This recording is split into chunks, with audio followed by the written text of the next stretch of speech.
Sir Dioscoro, nireklamo niyo po si Miss Mary Jane. Ano pong ginawa ni Mrs. sa inyo? Ang usapan po kasi nila, choking lang po. Tapos kumain, nagsabi po yung asawa ko, uwi na ako.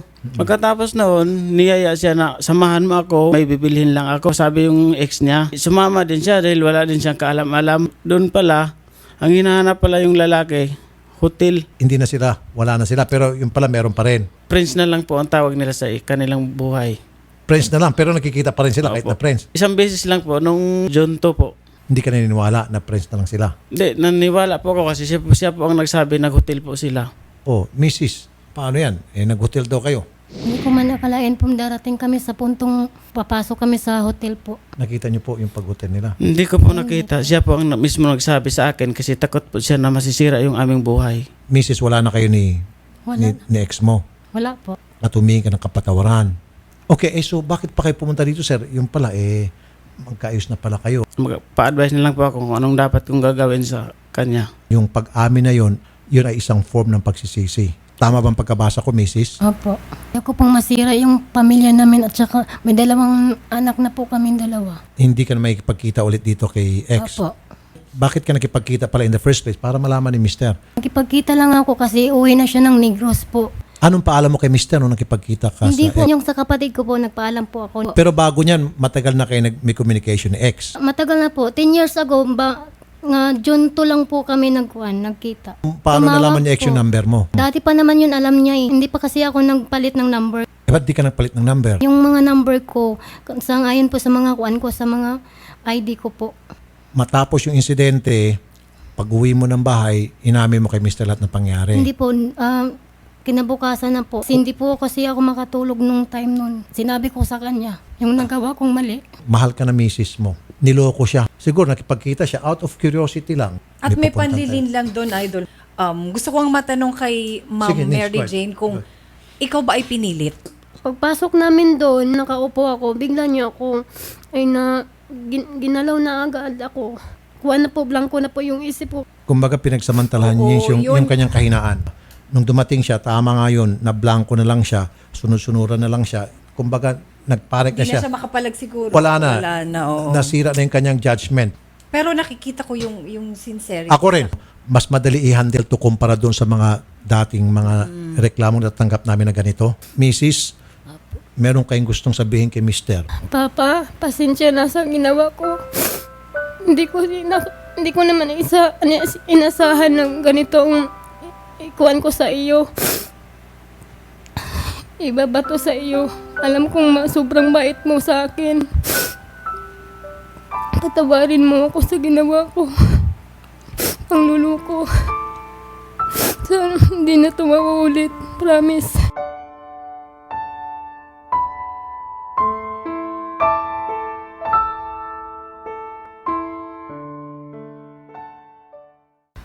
Ama, tinanggap ko na yung pasensya mo. Pero yung sakit ng loob ko hindi pa matanggal. Dahil sa ginawa mo. Nangyari na ba to noon o ngayon lang, first time?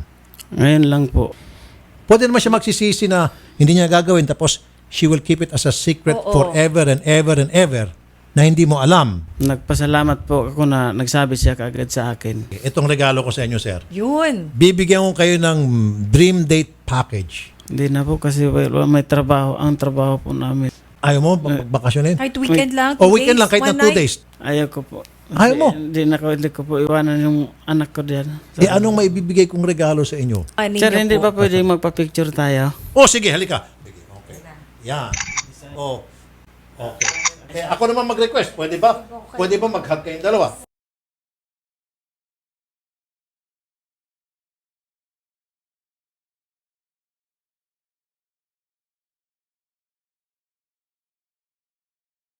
Papasyal ko kayo. Isang araw kasama family. Mas lalong maging sweet itong samahan niyo the second time around.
dinala po tayo dito ni Sir Rocky para po mag-enjoy ang buong pamilya nyo. Ngayon po, may naisip pa po siyang sorpresa para sa inyo para maging mas matibay yung samahan nyo. Po, nagpabili po siya ng singsing. Po, magiging ako po to as promised din po sa inyo. Ayun po, sabihin niyo po yan kasama. Ayan. Papa, una sa lahat, napagkasalamat ako sa iyo dahil sa malawak mong pag-uunawa sa akin, sa pagkakamali ko, pinatawad mo ko. Hindi ko pong uulitin yung pagkakamali ko noon. Nandito po ako sa harap mo, humingi ako ng tawad sa iyo at babaguhin ko na po yung pagsasamahan natin. Alam ko,